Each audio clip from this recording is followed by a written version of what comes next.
ರಾಜ್ಯದಲ್ಲಿ ಭೀಕರ ಮಳೆ ಕೊರತೆ ಎದುರಾಗಿದೆ. ಜಲಾಶಯಗಳು ಖಾಲಿಯಾಗಿದ್ದಾವೆ. ನಮ್ಮ ರಾಜ್ಯದ ರೈತರಿಗೆ ಬೆಳೆಗಳಿಗೆ ಬೆಳೆಯೋದಕ್ಕೆ ನೀರನ್ನು ಬಿಡೋಕ್ಕೆ ಸಾಧ್ಯನೇ ಇಲ್ಲ. ಜಲಾಶಯಗಳಲ್ಲಿ ಸಂಗ್ರಹ ಆಗಿರುವಂತಹ ನೀರನ್ನು ನಾವು ಕೇವಲ ಕುಡಿಯೋ ನೀರಿಗೆ ಮಾತ್ರ ಬಳಸ್ತೀವಿ, ಬೆಳೆ ಬೆಳೆಯೋದಕ್ಕೆ ಬಿಡೋಕ್ಕಾಗಲ್ಲ ಅಂತ ರಾಜ್ಯ ಸರ್ಕಾರನೇ ಹೇಳ್ತಾ ಇದೆ. ಇಂಥ ಸಿಚುವೇಶನ್ ಕರ್ನಾಟಕದಲ್ಲಿ ಇರುವಾಗ ತಮಿಳುನಾಡಿನವರಿಗೆ ಈಗಲೂ ಕೂಡ ನೀರು ಬೇಕಂತೆ. ಅದಕ್ಕೆ ಬೇಕಾದಂಥ ಕಿತಾಪತಿ ಕೂಡ ಅವರು ತೆಗೆದಿದ್ದಾರೆ. ಇವತ್ತು ಕಾವೇರಿ ಜಲ ನಿಯಂತ್ರಣ ಸಮಿತಿಯ ಸಭೆಯ ಸಂದರ್ಭದಲ್ಲಿ ರಾಜ್ಯಕ್ಕೆ ಸ್ವಲ್ಪ ಮಟ್ಟಿಗೆ ರಿಲೀಫ್ ಸಿಕ್ಕಿದೆ. ಕಾವೇರಿ ಜಲಾನಯನ ಪ್ರದೇಶದಲ್ಲಿ ರೈತರು ಬೆಳೆಗೆ ನೀರು ಬಿಡಿ ಅಂತ ಅಹೋರಾತ್ರಿ ಹೋರಾಟ ಮಾಡ್ತಾ ಇದ್ದಾರೆ. ಮಳೆ ಬರದೆ, ಡ್ಯಾಮ್ ತುಂಬದೆ ಕುಡಿಯೋ ನೀರಿಗೂ ಕೂಡ ಸಮಸ್ಯೆ ಆಗಿದೆ. ಹೀಗಾಗಿ ಬೆಳೆಗಳಿಗೆ ಈಗ ನೀರು ಬಿಡೋದಕ್ಕೆ ಆಗೋದಿಲ್ಲ ಅಂತೇಳಿ ಸರ್ಕಾರ ಹೇಳಿದೆ. ನಮ್ಮ ರಾಜ್ಯದಲ್ಲಿ ಈ ಥರದ ಸಮಸ್ಯೆ ಇದ್ದರೂ ತಮಿಳುನಾಡಿನವರು ನೀರು ಕುಡಿ ಅಂತ ಖ್ಯಾತಿ ತೆಗೆದು CWRC ಕದ ತಟ್ಟಿದ್ರು. ಕಾವೇರಿ ನದಿ ನೀರು ಹಂಚಿಕೆ ವಿಚಾರದಲ್ಲಿ ಕರ್ನಾಟಕಕ್ಕೆ ತಾತ್ಕಾಲಿಕ ರಿಲೀಫ್ ಸಿಕ್ಕಿದೆ. ಸಭೆಯಲ್ಲಿ ಕರ್ನಾಟಕ ಮತ್ತು ತಮಿಳುನಾಡು ಎರಡೂ ರಾಜ್ಯದವರು ವಾದಗಳನ್ನು ಮಂಡಿಸಿದರು. ದೆಹಲಿಯಲ್ಲಿ ನಡೆದ ಕಾವೇರಿ ಜಲ ನಿಯಂತ್ರಣ ಸಮಿತಿ ಸಭೆಯಲ್ಲಿ ತಮಿಳುನಾಡಿನ ಬೇಡಿಕೆಯನ್ನು ಸಮಿತಿ ಒಪ್ಪಿಕೊಂಡಿಲ್ಲ. ಹಾಗೆಯೇ ಕರ್ನಾಟಕಕ್ಕೂ ಯಾವುದೇ ಆದೇಶವನ್ನು ಮಾಡಿಲ್ಲ. ಸದ್ಯಕ್ಕೆ ಯಥಾಸ್ಥಿತಿ ಕಾಯ್ದುಕೊಳ್ಳಿ ಅಂತ ಹೇಳಿ ಕಳಿಸಿದೆ. ಇದರಿಂದ ಕರ್ನಾಟಕ ಈ ವರ್ಷ ತಮಿಳುನಾಡಿನ ಬೆಳೆಗಳಿಗೆ ನೀರು ಹರಿಸೋದಕ್ಕೆ ಮುಂದಾಗ್ತಾ ಇಲ್ಲ. ಕುಡಿಯಲು ಮಾತ್ರ ಕಾವೇರಿ ಅನ್ನುವಂಥದ್ದು ರಾಜ್ಯದ ವಾದ. ವಿಶೇಷವಾಗಿ ತಮಿಳುನಾಡು ಹೇಳ್ತಾ ಇರೋಂಥದ್ದು ಜೂನ್ ತಿಂಗಳಿನಲ್ಲಿ ನಮಗೆ 9.19 TMC ನೀರು ಕರ್ನಾಟಕದಿಂದ ಬರಬೇಕಾಗಿತ್ತು, ಅಷ್ಟು ನೀರನ್ನು ಬಿಟ್ಟಿಲ್ಲ ಅಂತ ಹೇಳಿ. ಆದರೆ ರಾಜ್ಯದಲ್ಲಿ 34% ಮಳೆ ಕೊರತೆ ಆಗಿದೆ ಅನ್ನುವಂತಹ ವಾದವನ್ನು ಕರ್ನಾಟಕ ಈ ಸಂದರ್ಭದಲ್ಲಿ ಮುಂದಿಟ್ಟಿದೆ. ಹಾಗೆಯೇ ತಮಿಳುನಾಡಿನವರು ಹೇಳ್ತಾ ಇರೋಂಥದ್ದು ಜುಲೈನಲ್ಲಿ 31.24 TMC ನೀರು ಬರಬೇಕು, ಆ ನೀರು ಬರ್ತಾ ಇಲ್ಲ ನಮಗೆ ಅಂತ ಹೇಳ್ತಾ ಇದ್ದಾರೆ. ಅವಾಗ ರಾಜ್ಯದ ಜಲಾಶಯಗಳಲ್ಲಿ ಇರುವಂಥದ್ದು ಕೇವಲ 13 TMC ಅಷ್ಟು ನೀರು ಮಾತ್ರ.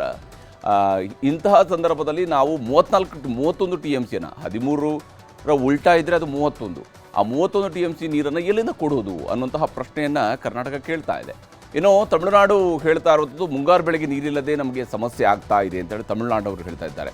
ಕರ್ನಾಟಕದ ಪರಿಸ್ಥಿತಿ ಹೇಗಿದೆ ಅಂತಿದೆ, ಕುಡಿಯೋದಕ್ಕೂ ನೀರಿಲ್ಲ ಅನ್ನುವಂತಹ ಪರಿಸ್ಥಿತಿ ಇದೆ. ಇಂತಹ ಸಂದರ್ಭದಲ್ಲಿ ಕರ್ನಾಟಕ ಅದೇ ವಾದವನ್ನು ಹೇಳಿದೆ, ನಮಗೆ ಕುಡಿಯೋ ನೀರಿಗೂ ಸಮಸ್ಯೆ ಆಗಿದೆ ಅಂತೇಳಿ. ಇನ್ನು ತಮಿಳುನಾಡಿನವರು ರೈತರ ಹಿತಾಸಕ್ತಿಗೆ ಕರ್ನಾಟಕ ಆದ್ಯತೆ ಕೊಡಬೇಕು, ಅಂದರೆ ನಮ್ಮ ರಾಜ್ಯದ ರೈತರ ಹಿತಾಸಕ್ತಿಗೂ ಕೂಡ ಕರ್ನಾಟಕದವರು ಆದ್ಯತೆ ಕೊಡಬೇಕು ಅಂತ ಹೇಳ್ತಿದ್ದಾರೆ. ಆದರೆ ಕುಡಿಯುವ ನೀರಿಗೆ ಆದ್ಯತೆ ಕೊಡಬೇಕು, ನೀರು ಹರಿಸೋದಕ್ಕೆ ಆಗೋದಿಲ್ಲ ಅಂತ ಹೇಳಿ ಕರ್ನಾಟಕದ ಪರವಾಗಿ ಮನವರಿಕೆ ಮಾಡಿಕೊಡುವಂತಹ ಪ್ರಯತ್ನವನ್ನು ಇವತ್ತು CWRCಯಲ್ಲಿ ಮಾಡಲಾಗಿದೆ. ಹೀಗೆ ಎರಡೂ ರಾಜ್ಯಗಳ ವಾದವನ್ನು ಕೇಳಿದ ಮೇಲೆ ಮಳೆ ಕೊರತೆ ಆಗಿರೋದ್ರಿಂದಾಗಿ CWRCಯವರು ಅದನ್ನು ಪರಿಗಣಿಸಿದ್ದಾರೆ. ಸದ್ಯಕ್ಕೆ ಯಥಾಸ್ಥಿತಿ ಕಾಪಾಡಿಕೊಳ್ಳೋಣ, ಮುಂದೆ ಸ್ವಲ್ಪ ಮಳೆ ಆಗುವಂತಹ ನಿರೀಕ್ಷೆ ಇದೆ. ಜುಲೈ ಅಂತ್ಯದ ವೇಳೆಗೆ ಒಳ್ಳೆಯ ಮಳೆ ಆಗಬಹುದು ಅನ್ನೋಂಥ ನಿರೀಕ್ಷೆ ಇದೆ. ಹೀಗಾಗಿ ಜುಲೈ ಅಂತ್ಯದ ವೇಳೆಗೆ ಮತ್ತೆ ನಾವು ಸಭೆ ಸೇರೋಣ. ಆ ಸಂದರ್ಭದಲ್ಲಿ ಏನು ನಿರ್ಧಾರ ಕೈಗೊಳ್ಳಬೇಕು, ಸಂಕಷ್ಟ ಸೂತ್ರ ಅನ್ನೋದ್ರ ಬಗ್ಗೆಯೂ ಕೂಡ ನಿರ್ಧರಿಸೋದಕ್ಕೆ ಮುಂದಾಗಿದ್ದಾರೆ. ಇನ್ನು ಪ್ರಧಾನಮಂತ್ರಿ ನರೇಂದ್ರ ಮೋದಿ ಅವರ ನೇತೃತ್ವದ NDA ಸರ್ಕಾರದ ಸಚಿವ ಸಂಪುಟ ಸಭೆಯಲ್ಲಿ ಇವತ್ತು ಮಹತ್ವದ ನಿರ್ಣಯಗಳನ್ನು ಕೈಗೊಳ್ಳಲಾಗಿದೆ.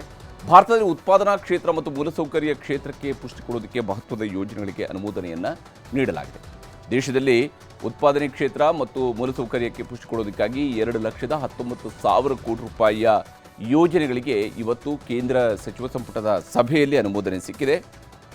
ದೆಹಲಿಯಲ್ಲಿ ನಡೆದ ಕೇಂದ್ರ ಸಚಿವ ಸಂಪುಟ ಮತ್ತು ಆರ್ಥಿಕ ವ್ಯವಹಾರಗಳ ಸಂಪುಟ ಸಮಿತಿಯ ಸಭೆಯಲ್ಲಿ ಈ ತೀರ್ಮಾನವನ್ನು ಕೈಗೊಳ್ಳಲಾಗಿದೆ. ಸೆಮಿಕಂಡಕ್ಟರ್, ಕೃಷಿ ಮತ್ತು ರೈಲ್ವೆ ಕ್ಷೇತ್ರಗಳಿಗೆ ಸಂಬಂಧಿಸಿದಂತೆ 5 ಪ್ರಮುಖ ನಿರ್ಧಾರಗಳಿಗೆ ಅನುಮೋದನೆ ನೀಡಲಾಗಿದೆ. ಇಲ್ಲಿ ವಿಶೇಷವಾಗಿ ಹೇಗೆ ಹೂಡಿಕೆಯ ಸ್ವರೂಪಗಳನ್ನು ರೂಪಿಸಲಾಗಿದೆ ಅನ್ನೋದನ್ನು ಗಮನಿಸಬೇಕು. ವಾರಣಾಸಿ ರಸ್ತೆ ಅಭಿವೃದ್ಧಿಗೆ 25,000 ಕೋಟಿ ರೂಪಾಯಿಗಳನ್ನು ನೀಡಲಾಗಿದೆ. ಪ್ರಧಾನಮಂತ್ರಿಯವರು ಪ್ರತಿನಿಧಿಸ್ತಾ ಇರುವಂತಹ ಕ್ಷೇತ್ರ ವಾರಣಾಸಿಯ ರಿಂಗ್ ರೋಡ್ಗೆ ಸಂಪರ್ಕಿಸುವಂತಹ 46 ಕಿಲೋಮೀಟರ್ ಉದ್ದದ ಲಿಂಕ್ ಕಾರಿಡಾರ್ ನಿರ್ಮಾಣಕ್ಕೆ 14,448 ಕೋಟಿ ರೂಪಾಯಿಗಳನ್ನು ಮೀಸಲಿರಿಸಲಾಗಿದೆ. ಹಾಗೆಯೇ ಋಣಾ ನದಿ ತೀರದಲ್ಲಿ 6/4 ಲೇನ್ನ ಮತ್ತೊಂದು ಬೃಹತ್ ಎಲಿವೇಟೆಡ್ ಕಾರಿಡಾರ್ ನಿರ್ಮಾಣಕ್ಕೆ 11,000 ಕೋಟಿ ರೂಪಾಯಿಗೆ ಯೋಜನೆ ರೂಪಿಸಲಾಗಿದ್ದು ಅದಕ್ಕೂ ಕೂಡ ಒಪ್ಪಿಗೆಯನ್ನು ನೀಡಲಾಗಿದೆ. ಇನ್ನು ಸಿಮಿಕಾನ್ 2.0 ಮಿಷನ್ಗೆ 1.27 ಲಕ್ಷ ಕೋಟಿ ರೂಪಾಯಿಗಳನ್ನು ಭಾರತೀಯ ಸೆಮಿಕಂಡಕ್ಟರ್ ಮಿಷನ್ನ ಭಾಗವಾಗಿ ಈಗ ನೀಡಲಾಗಿದೆ. 2ನೇ ಆವೃತ್ತಿಯಾದ ಸಿಮಿಕಾನ್ 2.0 ಇದು ಯೋಜನೆಗೆ 1,22,00,000 ಕೋಟಿ ರೂಪಾಯಿ ಮೊತ್ತದ ಅನುಮೋದನೆಯನ್ನು ನೀಡಲಾಗಿದೆ. ಇದು ದೇಶದಲ್ಲಿ ಹೈಟೆಕ್ ತಂತ್ರಜ್ಞಾನ ಮತ್ತು ಉದ್ಯೋಗ ಸೃಷ್ಟಿಗೆ ದೊಡ್ಡ ಕೊಡುಗೆಯನ್ನು ನೀಡಲಿದೆ. ಇನ್ನು ಮೊಬೈಲ್ ಫೋನ್ ತಯಾರಿಕೆಗೆ 62,500 ಕೋಟಿ ರೂಪಾಯಿಗಳನ್ನು ಮೀಸಲಿರಿಸೋದಕ್ಕೆ ಹೊರಟಿದ್ದಾರೆ. ದೇಶೀಯ ಮೊಬೈಲ್ ಉತ್ಪಾದನೆಯನ್ನು ಜಾಗತಿಕ ಮಟ್ಟಕ್ಕೆ ಕೊಂಡೊಯ್ಯುವಂಥದ್ದು ಇದರ ಉದ್ದೇಶ. ಮೊಬೈಲ್ ಉತ್ಪಾದನಾ ಪ್ರೋತ್ಸಾಹಕ ಯೋಜನೆಗೆ 62,500 ಕೋಟಿ ರೂಪಾಯಿ ಹಣವನ್ನು ಮೀಸಲಿರಿಸಲಾಗಿದೆ. ಹಾಗೆಯೇ ಯೂರಿಯಾ ರಾಷ್ಟ್ರೀಯ ಹೂಡಿಕೆ ನೀತಿಯನ್ನು ರೂಪಿಸಲಾಗಿದ್ದು ರಸಗೊಬ್ಬರ ಉತ್ಪಾದನೆಯಲ್ಲಿ ಭಾರತವನ್ನು ಸ್ವಾವಲಂಬಿಯನ್ನಾಗಿ ಮಾಡಬೇಕು ಅನ್ನೋದರ ಕಡೆಗೆ ಕೇಂದ್ರ ಸರ್ಕಾರ ಹೊರಟಿದೆ. ದೇಶದಲ್ಲಿ 9 ಹೊಸ ಯೂರಿಯಾ ಉತ್ಪಾದನಾ ಘಟಕಗಳನ್ನು ಸ್ಥಾಪಿಸೋದಕ್ಕೆ ತೀರ್ಮಾನವನ್ನು ಕೈಗೊಳ್ಳಲಾಗಿದೆ.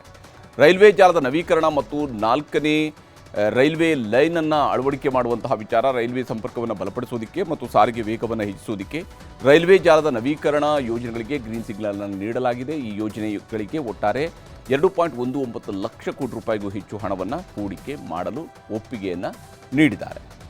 ಇನ್ನು ಅಮೆರಿಕ ಮತ್ತು ಇರಾನ್ ಅವರ ಯುದ್ಧದ ಹಕ್ಕೆ ಇಡೀ ಜಗತ್ತೇ ನಲುಗಿ ಹೋಗ್ತಾ ಇದೆ. ಭಾರತ ಸೇರಿದಂತೆ ಅರ್ಧ ಜಗತ್ತಿಗೆ ತೈಲದ ಆತಂಕ ಎದುರಾಗಿದೆ. ಇಷ್ಟಾದರೂ ಯುದ್ಧ ಮುಗಿಸ್ತಾ ಇಲ್ಲ. ಈಗ ನೋಡಿದರೆ ಹಾರ್ಮುಜ್ ಜಲಮಾರ್ಗದ ಸುತ್ತಲೂ ಅಮೆರಿಕ 20 ನೌಕಾ ಹಡಗುಗಳನ್ನು ಅವರು ತೆಗೆದುಕೊಂಡು ಬಂದು ದಿಗ್ಬಂಧನವನ್ನು ಹಾಕಿದ್ದಾರೆ. ಇರಾನ್ಗೆ ಯಾವ ತೈಲದ ಹಡಗುಗಳು ಕೂಡ ಹೋಗೋದಕ್ಕೆ ಅವಕಾಶವೇ ಇಲ್ಲದಂತೆ ಒಂದು ದಿಗ್ಬಂಧನವನ್ನು ಈಗ ಅಮೆರಿಕ ಹೇರಿದೆ.